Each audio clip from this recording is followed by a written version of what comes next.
Live 24 नि स्टुडियाव दं आं जिमि बर' आरो बे समाव गोनां रादाब लानानै फैदों उदालगुरि टंलानिफ्राय।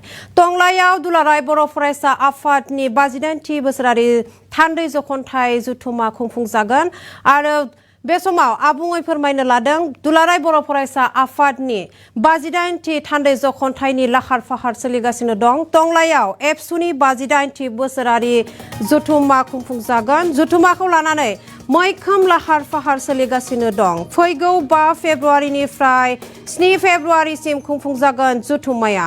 सानथामनि गाब गोनां हाबाफारिजों खुंफुंगोन एबसुनि 58थि बोसोरारि जथुम्मा। दुलाराय बर' फरायसा आफादनि 58थि मिरु जथुम्मा आरो लोगोसे उदालगुरि जिल्ला दुलाराय बर' फरायसा आफादनि 51थि बोसोरारि जथुम्माखौ लानानै टंला फरायसालिमानि गेलेग्रा फोथाराव मैखोम लाहार फाहार सोलिगासिनो।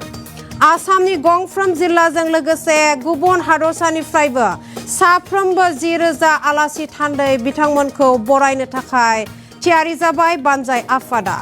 जथुम्मायाव बर' हारिनि जारिमिन, राव, थुनलाइ, आरिमु, राजखान्थियारि आरो रांखान्थियारि गोबां जेंनानि सायाव सावरायगोन।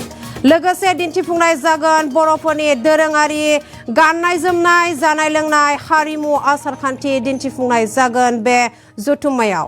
गुबुन फारसेथिं 150 कौटि थुबिलजों बानजायनाय जथुम्मानि गेवलां मेलाव नुजाथिफैगोन हादरसानि गिबि मन्त्रि डक्टर हिमन्त बिश्व शर्मा, लोगोसे मिरु सोलोंथाइ मन्त्रि धर्मेन्द्र प्रधान आरो गुबुन गोबां थान्दै दैदेनगिरि मावथि बिथांमोनाबो नुजाथिगोन बे जथुम्मायाव।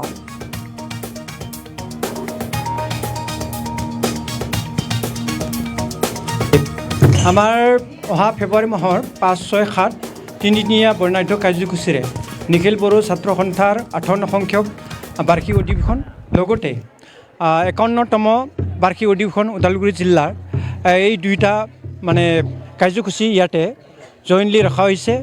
গতিকে অহা 5 তাৰিখে আমাৰ যি ডেলিগেট ছেছনৰ আৰম্ভণি, সেইদিনা আমাৰ আৰম্ভ হ'ব। সেই ৰাতিপুৱা ভাগত আমাৰ 9টা বজাৰ পৰাই আমাৰ বিভিন্ন ইমিগ্ৰেশ্যনৰ কাৰ্যসূচী আছে। সেই কাৰ্যসূচী আমাৰ 21টা যি ডিপাৰ্টমেণ্টৰ ফুডিঙকে আৰম্ভ কৰি এক্সিবিশ্যন, আমাৰ এই পেণ্ডেল ষ্টেজ, ইমিগ্ৰেশ্যন, বিভিন্ন খেল ধেমালি এইবিলাক আমাৰ ৰখা হৈছে। সেইদিনা ৰাতিপুৱা ভাগতে আমাৰ এই কাৰ্যসূচীবোৰ আৰম্ভ হ'ব। গতিকে তাৰ কাৰণে আমি প্ৰস্তুতি ইতিমধ্যে আমি কৰিছোঁ, পূৰ্ণ পৰ্যায়ত আমি আগবঢ়াই নিছোঁ। লগতে আমাৰ যিহেতু ওদালগুৰি জিলাৰ যি বাৰ্ষিক অধিৱেশন 51তম, এই বাৰ্ষিক অধিৱেশনটো ৰাতিপুৱা ভাগতে 10টা বজাত তেওঁলোকে ডেলিগেট ছেছন হিচাপে ইয়াতে অনুষ্ঠিত কৰিবলৈ লৈছে।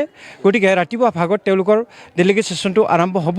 ইয়াৰ পিছত ভাটিবেলা আমাৰ হোৱাৰ লগে লগে 5টাৰ পিছত তেওঁলোকৰ চেণ্ট্ৰেল বডিৰ কাৰ্যসূচীবোৰ আৰম্ভ হ'ব, তেওঁলোকৰ ডেলিগেট ছেছন আৰম্ভ হ'ব। গতিকে সেই ডেলিগেট ছেছন আমাৰ সন্ধিয়া ভাগত যিহেতু আৰম্ভ হ'ব, তাৰ কাৰণে আমাৰ যি ডেলিগেট ছেছনৰ বহাৰ যি ঠাইবোৰ আমি ইতিমধ্যে প্ৰস্তুত আৰম্ভ কৰিছোঁ। তেওঁলোকৰ কামবোৰ আমি সম্পূৰ্ণ কৰি দিছোঁ। আৰু যি ফুডিঙৰ ব্যৱস্থা, খাদ্যৰ কাৰণে আমি খাদ্যৰ যি ব্যৱস্থা সেইখিনি আমি কৰি দিছোঁ। ইতিমধ্যে পূৰ্ণ প্ৰস্তুতিত কাম আৰম্ভ হৈছে, মোটামুটি শেষ পৰ্যায়লৈ আমাৰ আগবাঢ়িছে।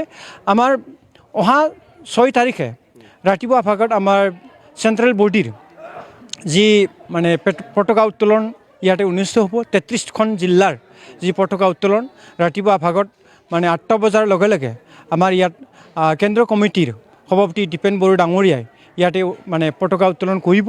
ইয়াৰ লগতে 33খন জিলাৰ যি সভাপতি সম্পাদক তেওঁলোকে উপস্থিত থাকিব। আৰু তাত মাছ পাছৰ ব্যৱস্থা কৰা হৈছে, আমাৰ তেওঁলোকক সম্ভাষণ জনাব। গতিকে ৰাতিপুৱা ভাগত তেনেকৈ কাৰ্যসূচীবোৰ আৰম্ভ হ'ব। 6 তাৰিখে মুখ্য অতিথি হিচাপে কোন থাকিব? মুখ্য অতিথি হিচাপে আমাৰ কেন্দ্ৰীয় শিক্ষামন্ত্ৰী ধৰ্মেন্দ্ৰ প্ৰধান, তেখেতক আহ্বান জনোৱা হৈছে, তেখেতে আহিম বুলি কথা দিছে।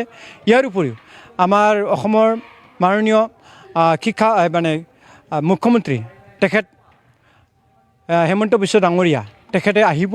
আৰু লগতে আমাৰ অসম বিধানসভাৰ কেবিনেট পৰ্যায়ৰ মন্ত্ৰী তেখেত চৰণ বড়ো ডাঙৰীয়া থাকিব, উৰ্ষা উগুৰা থাকিব বিশ্বজিৎ ডিমাৰে অধ্যক্ষ বিশ্বজিৎ ডিমাৰে থাকিব লগতে বিভিন্ন বিশ্ববিদ্যালয়বিলাকৰ মানে ভিচিবোৰ আমাৰ ইয়াত উপস্থিত থাকিব